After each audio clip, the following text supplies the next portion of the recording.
እንኳ ብድሃን መጻኹም ናብዛ ቪድዮ ናይሎም ማዓንተ ከዓ መቐጸልታ ናይተን ክልተ ቪድዮታት ዝገበርናየን ሓንቲ ብዛዕባ ሕማም ሽኮር ካልአይቲ ከዓ ሕማም ሽኮርን ጾታዊ ርክብን ትብላ ናተን መቐጸልታ እዚኣ ሳልሰይቲ ቪድዮ ማለት እዩ መጀመርያ ግን ቅድሚ ናብዛ ሳልሰይቲ ቪድዮ ምኻድና ኣብተን ክልተ ዝሓለፋ ቪድዮታት ርኢቶን ዝሃብኩም ኢሜል ድጽሓፍኩም ብጣዕሚ የመስግነኩም ዋላ ነቶም ርኢኹም ገለ ነገር ተማሂርኩም ከድኩም ክትኮኑ ከዓ ተስፋ ይገብር በኣር ናብዚ ካሕልፈኩም ናብዚ ናይ ሕጂ ነብዛ ናይ ሕጂ ከም ዝበልክዎ ብዛዕባ ሕክምናዊ ኸ ንወድን ንጓልን ዝምልከት ሕማም ሽኮር ሓሚሙ እሞ ኣብቲ ሴክስ ላይፍ ወይ ከዓ ጾታዊ ርክብ ናቱ ሽግር ኣምፂሉ ኢና ኢልና ኣብቲ ካልኣይ ቪድዮና ስለዚ ሕክምንኡ ኸ እንታይ ይመስል ሕክምናዊ ሓገዝ ክንረክብ ንኽእል ዶ ድብልን ካልኣይ ነቲ መድሃኒት ናቱ ዓሉታዊ ጎኒ ኸ እንታይ እዩ ዝብል ሎማዓንቲ ክንርኢ ኢና ማለት እዩ ሕጂ መጀመርያ እቲ ዝበለጸ ትሪትመንት ወይ ከዓ ሕክምና እንታይ እዩ እንድሕር ኢልና እቲ ናትካ ዓቐን ናይ ሽኮር ኣብ ደምካ ደሎ ዓቐን ናይ ሽኮር ብምቁፅጻር ወይ ከዓ ኮንትሮል ብምግባር እዩ ዝበለጸ ሕጂ ኣብዚኣ ክትርድኡኒ ዝደልየኩም ኣብተን ክልተ ቪድዮ ከም ዝጠቐስናዮ ሕማም ሽኮር ዝተታሕዘ ብልምዲ ሕማም ሽኮር ንብሎ ንሕና ወይ ከዓ ዲያቤቲክ ዝብልዎ ብእንግሊሽ ኢና ንዛረብ ዘለና እንተ ደኣ ሕማም ሽኮር ሃሊካ እሞ ናትካ ሴክስ ላይፍ ወይ ከዓ ጾታዊ ርክብ ናይ ምግባር ክእለትካ እንድሕር ደኣ ተዳኺሙ ወዲ ይኹን ጓል እንታይ ክንገብር ኣለና እንታይ ሕክምና ናቱሲ እንታይ እዩ ኢና ንብል ዘለና መጀመርያ ነቲ ዓቐን ዘሎ ኣብ ደምካ ሽኮር ንዕኡ ብምጉዳል ብከመይ መድሃኒትካ ብግቡእ ምውሳድ ኢንሱሊን እንተኾይኑ ወይ ከዓ ታብለት እንድሕር ደኣ ኮይኑ ከኒና ካልኣይ ደረጃ ማለት እዩ ነቶም ካልኣይ ታይፕ 2 ዝበልናዮም ንዕኦም እዩ እዚ ከዓ ነቶም ታይፕ 1 ዝበልናዮም እዞም ታይፕ 2 እውን ወይ ከዓ ካልኣይ ደረጃ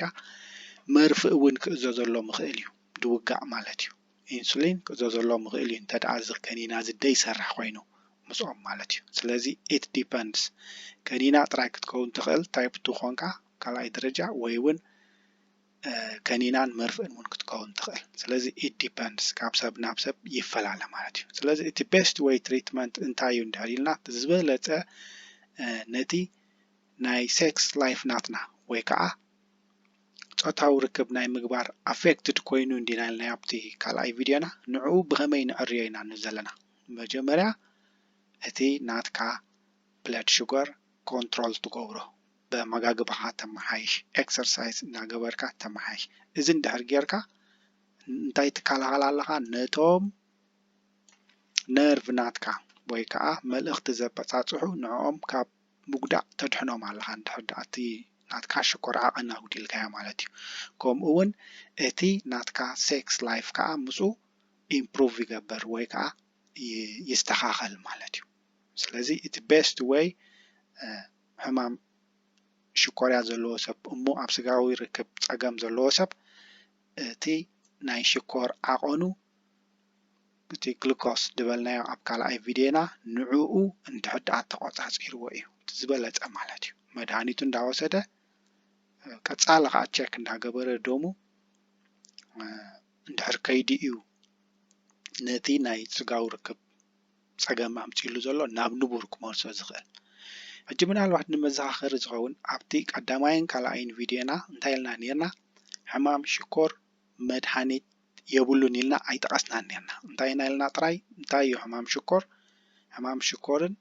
ስጋዊ ርክብን ዝብል ኢና ርኢና እንታይ እዩ እቲ መድሃኒትካ ኣለዎ ድዩ ንዝብል መድሃኒት ወሲድካዮ ሽዑን ንሽዑን ዘሕውየካ ወይ ንቁሩብ ግዜ ነቲ መድሃኒት ምስ ወሰድካ ተሓዊ መድሃኒት የለን እንታይ ዳ ንቐፃሊ ላይፍ ናትካ ስጋብ ዘለኻ እዚ ኢንሱሊን ድበልናዮን ወይ ከዓ እዚ ብመልክዕ ከኒና ዝወሃብን ነቶም ካልኣይ ደረጃ ዘለዎም ዝኸዓ ነቶም ቀዳማይ ደረጃ ዘለዎም ዝወሃብን ነዚ እንዳወሰድካ ኢኻ ሙሉእ ሂወትካ ትኸይድ እምበር መድሃኒት የብሉን እጂ እዚ ዳ እንታይ እዩ ሞ እንዳር መድሃኒት ደይብሉስ እዚ እንታይ እዩ እንዳሪልና ግን ነቲ ሽኮር ዓቐን ኣብ ደምካ ደሎ ይሕግዘካ ናብ ኖርማል ይመልሶ ማለት እዩ እንተዘይ ወሲድካ ግን ፀገም እዩ ናብ ኖርማል ኣይወስድን እዩ ስለዚ ሽኮርያ መድሃኒት የብሉን መድሃኒት እንዳወሰድካ ግን እቲ ሽኮር ዓቐን ኣብ ነፍስኻ ዘሎ ከተጉድሎ ትኽእል ወይ ናብ ኖርማል ክትመልሶ ትኽእል ሕጂ ሕማም ሽኮር እንታይ ኢልና ኣለና ኣብቲ ቀዳማይን ካልኣይን ቪድዮና ሓደገኛ እዩ ክሳብ ናይ እግሪ ምቁራፅ እውን ክበፅሕ ይኽእል ክሳብ ዓይኖም እውን ዝዓወሩ ኣለዉ ወቕዒ ልቢ እውን ዝገበሩ ኣለዉ ፀቕጢ ደም ዝገበሩ ኣለዉ ስለዚ እንድሕር ደይ ተቆፃፂርካዮ ብጣዕሚ ሓደገኛ እዩ ኣብቲ ካልኣይ ቪድዮና እንታይ ኢልና ክሳብ ናይ እግሪ ምቁራፅን ኣብቲ ናይ ሴክስ ላይፍ ወይ ከዓ ፆታዊ ርክብ ክትገብር ከለካ ንወዲ ይኹን ንጓል ፀገም ከም ዘለዎ ርኢና ሕጂ ከዓ ነቲ ፀገም ብከምዚ ኢና ክንፈትሖ ንኽእል ማለት እዩ ብተቆፃፂርና ነቲ መድሃኒት ከዓ እንዳወሰድና እምበር ሓደገኛ ክሳብ ናይ ዓይኒ ምዕቋር እውን ከብፅሕ ይኽእል እዩ ነቶም ነርቭስ ናትካ ካብ ዓይንኻ ናብ ሓንጎልካ መልእኽቲ ዘበፃፅሑ ንዖም በብቐስ ዳሜጅ ክገብሮም ይኽእል ክሳብ ናይ ዓይኒ ምዕቋር ክትበፅሕ ትኽእል ማለት እዩ ስለዚ ብጣዕሚ ሓደገኛ ስለ ዝኾነ ብከምዚ ጌርካ ተኸላኺልካ ነቲ ናይ ሴክስ ላይፍካ ተመሓይሾ ከምኡ እውን ነቲ ናብ ምዕዋር ይኹን ናብ ምቁራፅ ከብፅሓካ ዝኽእል ሓደገኛ ክስተት ንዑ ከተጉድሎ ትኽእል ማለት እዩ ኦኬ ንበል ሕጂ በቢፆታ ከዓ ንርአዮ ሕጂ ንናይ ወዲ ንበል እቲ ዝሓሸ ሕክምናዊ ረድኤት እንታይ እዩ ንወዲ ኢና ንብል ዘለና ኣበይ ኣብቲ ብዛዕባ ፆታዊ ርክብ ዝምልከት ብሰንኪ ሕማም ሽኮርያ ሞ ሽኮርያ ሃሚሙ እቲ ናይ ሴክስ ክገብረሉ ዝኽእል ነገር እንድሕር ደኣ ተጓናዲቡ ኮይኑ ኢና ንብል ዘለና ሕጂ ካልኣይ ቪድዮ ሪፈር ግበርዋ ንኽትርድኣኩም ምእንታን ንዓ ረኣይዋ ኢኹም ስጋዊ ርክብ ንኽገብር ወዲ ይኹን ጓል ይሽገር ሕማም ሽኮር እንድሕር ኣለዎ ስለዚ እንታይ መፍትሒ እዩ ኢና ንብል ዘለና ስለዚ መፍትሒኡ መድሃኒት እውን ነዚ እውን ክትረክብ ትኽእል ነቲ ሕማም ሽኮርካ ጥራይ ደይኮነ ነዚ ናይ ስጋዊ ርክብ ፀገም ገይሩልካ ዘሎ እውን ምስ ሓኪምካ ተዘራሪብካ ሓገዝ እውን ክትረክብ ትኽእል እዚ መድሃኒት ዝበካ ክንሪኦ ኢና እንታይ እዩ ክንሪኦ ኢና ቀፂልና ግን እዚ ዝበካ መድሃኒት እቲ ሓኪም ናትካ እንታይ ይጠቕመካ ነቲ ደም ኣብ ከባቢ ብልዕትኻ ጓል ይኹን ወዲ ኣብ ከባቢ ናይ ብልዕቱ ደም ብግቡእ ከም ዝዘውር ይገብሮ እቲ መድሃኒት ማለት እዩ ካብ መጀመሪኡ እውን እቲ ጠንቂ ናብ ሴክስ ወይ ከዓ ስጋዊ ርክብ ክትገብር ናብ ዘይትኽእለሉ ወይ ስምዒትካ ዝቋራረፅ እንድሕር ደኣ ኮይኑ መጀመርያ እቲ ክስተት እንታይ ኢልና ነርና ኣብቲ ካልኣይ ቪድዮ ደም ኣብ ከባቢ ናይ ብልዕትኻ ብግቡእ ይዘውር ስለ ደየሎ ስለምንታይ ሕማም ሽኮር ስለ ዘለካ እሞ ነቲ ናትካ ናይ ሽኮር ናብ ሙሉእ ኣካላትካ ፋሕ ናይ ምባል መስርሕ ንዕኡ ብሓሲቦ ስለ ዘሎ እዚ ፀገም መፀካ ማለት እዩ ስለዚ እዚ መድሃኒት ዝወሃበካ ነቲ ደም ኣብ ከባቢ ብልዕትኻ ወዲ ይኹን ጓል ንዑ የመሓይሾ ናብ ኖርማል የምፅኦ ስለዚ እቲ ናትካ ላይፍ ከዓ ኖርማል መፅእ ኣብዚኣ ግን ብዛዕባ ወዲ ስለ ንዛረብ ዘለና ነቲ ወዲ እንድሕር ደኣ ነዚ መድሃኒት ዶክተር ዝእዘሉ እንታይ እዩ ክንሪኦ ኢና እንድሕር ወሲዱ ነቲ ደም ኣብ ከባቢ ናይ ብልዕቱ ናይ ምዛር ኖርማል የምፅኦ ብኸምኡ ከዓ እቲ ናይ ምቕናዕ ብልዕቱ ከዓ ናብ ኖርማል የምፅኦ ይቐንዕ ካብ መጀመርያ ስጋብ መወዳእታ ካብ ጀሚሩ ሴክስ ስጋብ ዝውድእ ከዓ ኖርማል ይኸውን እንታይ ዓይነት መድሃኒታት እዮም ከ ንሶም እንድሕር ኢልና ኣብ ዘለውና ማለት እዩ ገለ ኤግዛምፕል እንድሕር ወይ ከዓ ኣብነታት ክንጠቅስ ተኽኢልና ብዛዕባ እቶም መድሃኒታት ሓደ ሲልደፊል ይበሃል እንታይ ማለት እዚ ቫያግራ ዝበዝሕ ብቫያግራ ኢና ንፈልጦ ማለት እዩ ካልኣይ ከዓ ታድላ ፊል ከዓ በሃል እዚ ወይ ከዓ ሲሌስ ይበሃል እቲ ሳልሳይ ከዓ ፋርድና ፊል ይበሃል ወይ ከዓ ሊቬትራ ይበሃል እቲ ራብዓይ ከዓ ኣቫንዳፊል ወይ ከዓ ስቴንድራ ይበሃል እዚኦም ኩሎም ዝተፈላለዩ መድሃኒታት ኮይኖም ዝተፈላለዩ ሰብ ይእዘዝሉ እቲ ዝፍለጥ ብብዙሕ ሰብ ዝፈልጦ ግን እዚ ቫያግራ ዝበሃል እዩ ኣብዚ ለና ስእሊ ማለት እዩ ازي زلو الدكتور الدكتور جن نزغ زلو الله تقداديمو أنا سكس نا لايف نا تيحما الله شكوريا قالني سلازي ولا أنتي مس متعمتي سكس جبراي كل نهت أتعودكم نحيلو ازي كونن بقطع زلو እንታይ ድብሎ ናብዚ ዝመልሶ ንድሕሪት ናብዚ ዓቐን ሽኮርካ ኣማሓይሽ መድሃኒትካ ውሰድ እዚ ኩሉ ምስ ተፈተነ እዚ ከም ናይ መጠረሻ ኣማራፂ ዝወሃብ ስለዚ እዚኣ ብከምዚኣ ክንፈልጣ ካብዚኣ ኣርእስትና ወፃኢ ግን ሓፃር ክዛረባ ዝደሊ ገለ ኣወዳት እዚ ከይተኣዘዘሎም ካብ ፋርማሲ ይኹን ካብ ዝተፈላለየ ድኳናት ገዚኦም ይወስዱ እዮም ولا حنت تجمع زي بلوم كله اتناي بالعتم ناتم مسمات عمتم كله اب 16 نورمال زت صوم كله زوست ولو زي امناي وداتي نازلنا حاجه نستوعب دوست ولو جيجاي نعوم طرح ديكون نقصالي زحاسيوم نتا مصامتومن يحاسي بغمي يحاسي عند حريلنا እዚ መድሃኒት እዚ ምስ ወሰድካዮ እዚ ቫያግራ ዝበሃል ብልዕቲ ናይ ወዲ ተባዕታይ ካብቲ ምስተሰ ካብቲ ክትስኦ ዝግባእ ብኔቸር ካብኡ ንላዕሊ ስለ ዝትስእ እሞ ቁመቱ ስለ ዝውስኽ ነታ ጓል ኣንስተይቲ ይሓስያ ነቲ ወዲ ተባዕታይ እውን ናይ ሴክስ ላይፍ እውን ብዘይ ዝውን ካልእ ግዜ ሴክስ ክገብር ወይ ጨውታዊ ርክብ ክገብር ኣይክእልን እዩ ስለዚ ንዑ ፀገም ነታ ጓል እውን ክሳብ ማሕፀና ክሓስያ ይኽእል እዩ ምክንያቱ ካብ ንቡር ንላዕሊ ይግተር ስለ ዘሎ ዋላ እውን እንተደኣ ነብሰ ፆር ኮይና ወይ ጥንስቲ እንድሕር ኮይና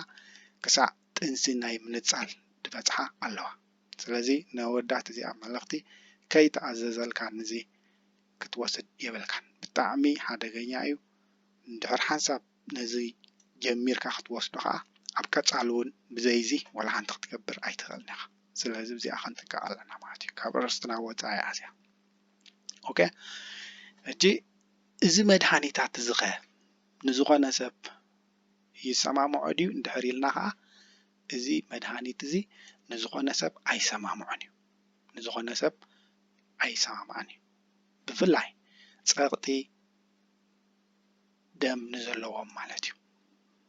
እዚ ፀቕጢ ደም ዘለዎም ወይ ከዓ ሕማም ልቢ ንዘለዎም ሰባት እዚ መድሃኒት እዚ ፅቡቅ ኣይኮነን እዚ ቫያግራ ወይ ከዓ ሲያልስ ከዓ ዝብዚ ከዓ ዝረኣናዮ እዚ ፅቡቅ ኣይኮነን ማለት እዩ ስለምንታይ ፀቕጢ ደም ስለ ዘለዎም ወይ ከዓ ሕማም ልቢ ስለ ዘለዎም እዚ መድሃኒት እዚ ኣይሰማምዓን እዩ ምስኡ ማለት እዩ ስለዚ ኩሉ ግዜ ነዚ መድሃኒት እዚ ክትወስድ ከለካ ምስ ሓኪምካ ክትረዳዳእ ወይ ከዓ ንሱ ክእዝዘልካ ክኽእል ኣለዎ ተዘይኮይኑ ኣብ ፀገም ከእትወካ ይኽእል እዩ ማለት እዩ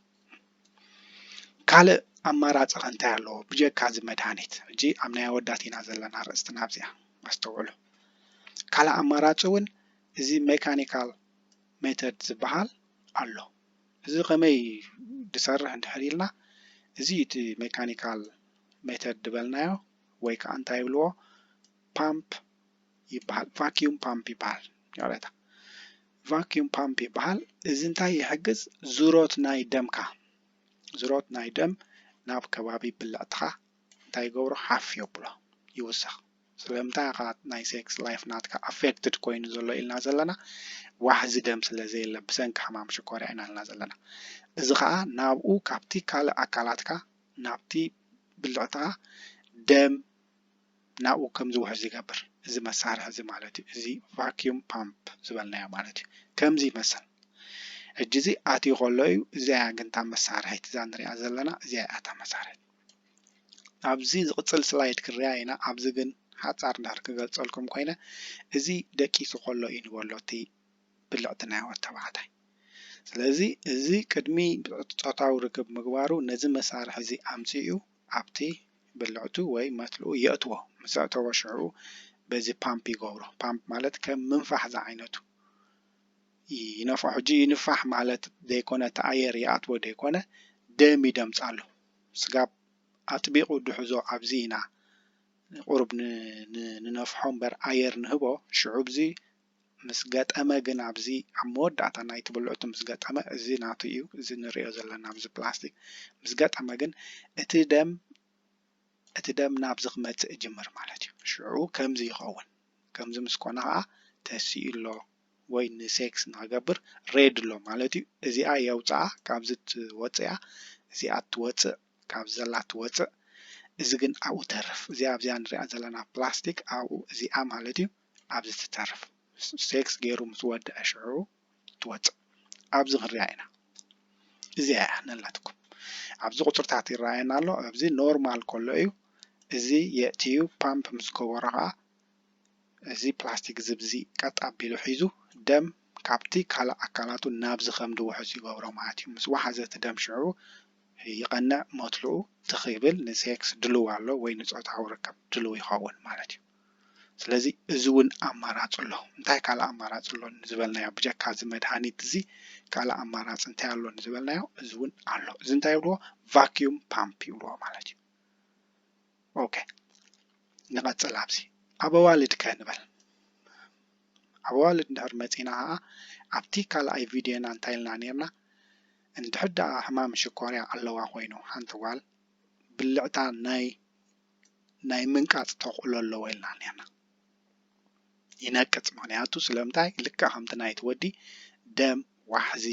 ናብኡ ስለ እኹል ደይረክብ ስለ ዘሎ ደም ክብል ከለኹ ሕጂ ሽኮር ዓቆንን ደሙን ናብዚ ስለ ብግቡእ ደይውሕዝ ዘሎ እኹል ዝኾነ ሽኮር ዘለዎ ደም ናብዚ ይውሕዝ ስለ ዘይደሎ እዚ ይነቅፅ እዚ ብልዕቲ ኢልና እንድሕር ሓሲብናዮ ኣብቲ ካልኣይ ቪድዮና ብትክክል ገሊፅናዮ ኢና ስእሊ ጌርና እዚ ይነቅፅ ማለት እዩ እንድሕር ደይነቂፁ ከዓ ኣብ ግዜ ፆታዊ ርክብ ወይ ሴክስ ኣፀቢቑ ብጣዕሚ ቃንዛ ይገብረላ ኢልና ነርና ነታ ጓል ኣንስተይቲ ስለዚ ነዚ ትሪትመንት ወይ መፍትሒኡ ደኣ እንታይ እዩ እንታይ ዓይነት መድሃኒት ክትወስድ ትኽእል እንድሕር ኢልና እዚ ቫጃይናል ሉብሪካንት ዝበሃል መለስለሲ ማለት እዩ ንሱ ክትለኽዮ ትኽእል ቅድሚ ናብ ሴክስ ምምፃኣ ማለት እዩ ቅድሚ ሴክስ ምግባራ ንዑ ትለኽዮ እዚ ካብ ምንታይ ይከላኸለልና ካብ ምንታይ ይከላኸለላ ነታ ጓል ኣንስተይቲ እንድሕር ኢልና ካብ ቃንዛ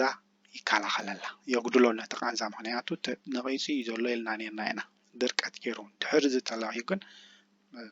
ብኖርማል ዝኾነ ሴክስ ኢንጆይ እውን ክትገብሮ ትኽእል ማለት እዩ ኣብ ቅድሚኡ ግን ኣብቲ ካልኣይ ቪድዮ እንታይ ኢና ነርና እንድሕር ነቒፁ ብጣዕሚ ቃንዛ ይገብረላ ኢልና ነርና እጂ ግን ብዛዕባ መድሃኒት ኢና ንዛረብ ዘለና እዚ ጀል እዚ ክትልካ ትኽእል ማለት እዩ ስለዚ እዚ ጀል እዚ ግን ብሕዋስ ወይ ከዓ ተፈጥሮኣዊ ናይ ማይ ዘለዎ ከዓ ክኸውን ኣለዎ ካልእ ኬሚካላት ኣለዎ እንዲ ተፈጥሮኣዊ ናይ ማይ ዘለዎ እውን ክኸውን ኣለዎ the lubricant should be water based ማለት ናይ ማይ ሕዋስ እውን ክህልዎ ኣለዎ ማይ ብላዕሊ ዝተሓወሰ ደይኮነስ ክስራሕ ከሎ ናይ ማይ ሕዋስ ዘለዎ ክኸውን ኣለዎ ስለዚ ዝኾነ እዚ ብዚ ጌርናዮ ዘለና ዝኾነ መተርከሲ እዩ ወይ ከዓ ቫጃይናል ሉብሪካንት ኢልና ዝኾነ ኣምፂና ካብ ፋርማሲ ኣይንልኽዮን ኢና ብዶክተርና ዝተኣዘዘ ምስቲ ኣጋጢምና ዘሎ ሽግር ክኸውን ኣለዎ ብዙሕ ስለ ዘሎ ማለት እዩ ስለዚ ንጓል ኣንስተይቲ እውን እዚ ትኽኢላ ደሪቑሎ ናተይ ብልዕተይ ሕማም ሽኮርያ ከዓ ኣለኒ ኢላ እዚ እውን ክጥቀመሉ የብላ ልክዕ ከምቲ ናይቲ ወዲ ነቲ ቫያግራ ዝበሃል ከይና ክወስዶ ከም ዘይብሉ ባዕሉ ዝበልናዮ ንሳ እውን እዚኣ እዛ ጓል ኣንስተይቲ እውን ነዚ ባዕላ ካብ ፋርማሲ ገዚኣ ክትልከዮ የብላን ብዶክተር ክኸውን ኣለዎ ምክንያቱ ናይ እዩ ድሰማምዓ ክሪኦ ኣለዎ እቲ ዶክተር ካልኣይ ከም ዝበልናዮ እዚ መድሃኒት እዚ ከም ናይ መወዳእታ ኣማራፂ እምበር ናይ መጀመርያ ናብዚና ንምለስ እዚ ካ ክትፍትን ዘለካ እዚ ማለት ማለት እዩ ዓቐን ናይ ደምካ ናብ ኖርማል ኣጉድሎ ብምንታይ መድሃኒት እንዳወሰድካ ኤክሰርሳይዝ እንዳገበርካ ዓቐን ናይ ደምካ እንዳፈለጥካ ማለት እዩ መድሃኒት ሓደገኛ እዩ ሕጂ ምናልባት ኣብዚ እንድሕሪና ብዛዕባ መድሃኒት ንሕር ንእሸ ክንዛረብ ኮይንናሲ ፓራሲታሞልታ ናይ ርእሲ ንወስዳ እውን እንተኾነ እንድሕር ብተደጋጋሚ ብዙሕ ግዜ ወሲድናያ ሳይድ ኢፌክት ወይ ከዓ ኣሉታዊ ጎኒ ኣለዎ ምክንያቱ እቲ ዝበላዕናዮ ኬሚካል ናብዛ ሊቨር ትበሃል ወይ ከዓ ፀላም ከብዲ ንብላ ነዚኣ እያ ነቲ ናይ መድሃኒታት ወይ ናይ ኣሲድ ዘለዎም ነገር ናይ ምፅራይ ነዚኣ ክሃስያ ይኽእል እዩ ስለዚ ንኩሊትና እውን ካብዚ ሓሊፉ እውን ሽዑ ንኩሊትና ይሃስዮ ስለዚ መድሃኒት ትኽኢልካ ደይ ምውሳድ እዚ ቅድም ዝበልናዮ ኣብዚ ቅድም ምግባር ድሓር እዚ ከም ናይ መወዳእታ ኣማራፂ ክኸውን ኣለዎ ቫያግራ ምውሳድ ወይ ከዓ ነታ ጓል ኣንስተይቲ እዙውን ምጥቃም ተኾነ እዙ ካላ እውን ብመድሃኒት ኣብ ውሽጥኻ እንዳኣቱ እንተዘይኮነ ብደገ ትገብሮ ነገር ስለ ዝኾነ ግን እንተደኣ እዚ ለሚድካ እውን ብዘይ ዝውን ጽባሕ ንጎ ክትስዓካ ስለ ዘይክእል እዚ ከም ናይ መወዳእታ ኣብ መጠረሻ ኣማራፂ ጥራሕ ክውሰድ ኣለዎ ዋላ እዚ ናይ ጓል ድበልናዮ ማለት እዩ ስለምንታይ ኣሉታዊ ጎኑ ስለ ዘለዎ መድሃኒት ማለት እዩ ስለዚ እቲ ንገብሮ ኩሉ ግዜ ምስ ዶክተር ወይ ሓኪምናትና ተረዳዲእና ክኸውን ኣለዎ ሳይድ ኢፌክት ኣለዎ ዶ ንዝብል ከዓ ኣሉታዊ ጎኒ ኣለዎ ዶ ንዝብል ከዓ የስ እዎ ኣለዎ ዝኾነ ቴራፒ ዝኾነ መድሃኒት ናቱ ኣሉታዊ ጎኒ ኣለዎ ስለዚ ከም ናይ መጠረሻ ክንጥቀመሉ ኣለና ምስ ዶክተርና ተዘራሪብና ማለት እዩ ዋላ ኣብ መጽናዕቲ ከም ዘነጽሮ ኣብ 2016 ዝተገብረ ዝኾነ ቴራፒ ናይ ሆርሞን ማለት ናይዞም ኢንሱሊን ኣብ ቀዳማይ ቪድዮና ክንረኽቦ ኢና እዚ ማለት እዩ ዝግበር ንዳሕራይ ብፍላይ ንደቂ ኣንስትዮ ኣብ ሜኖፖዝ ምስ በጽሓ ሚኒስትሬሽን ናተን ጠጠው ምስ በለ ወይ ወርሓዊ ጽግያት ናተን ጠጠው ምስ በለ ካብ 45 ስጋብ 55 ዘሎ ዕድመ ደቂ ኣንስትዮ ካብዚ ንኔው ሽዑ እንድሕዳኣ እቲ መድሃኒታት ዝጥቀማ ነይረን እሞ ኣብዚ ሽዑ ፀገም ፈጥረለን ኣብቲ ናይ ኢንሱሊን ናቱ ብኔቸር ዝምዕብል ድሕር ነይሩ ኮይኑ ኣብዚ ብጣዕሚ ንዑ ይሃስዮ ስለዚ ብጣዕሚ ሴንሲቲቭ ተነቃፊ ስለ ዝኾነ መድሃኒት ንወስዶ ምስ ዶክተርና ተሓባቢርና ክኸውን ኣለዎ ማለት እዩ ስለዚ መወዳእታ ብጣዕሚ የመስግነኩም ነዚ ቪድዮ እንድሕዳ ጠቓሚ ኮይኑ ረኺብኩሞ ንዘይፈልጡ ሰብ ከተብፅሕሎም ይሓተኩም ማለት እዩ ኣብ ካልእ ቪድዮ ክሳብ ንራኸብ ይቐኒየለይ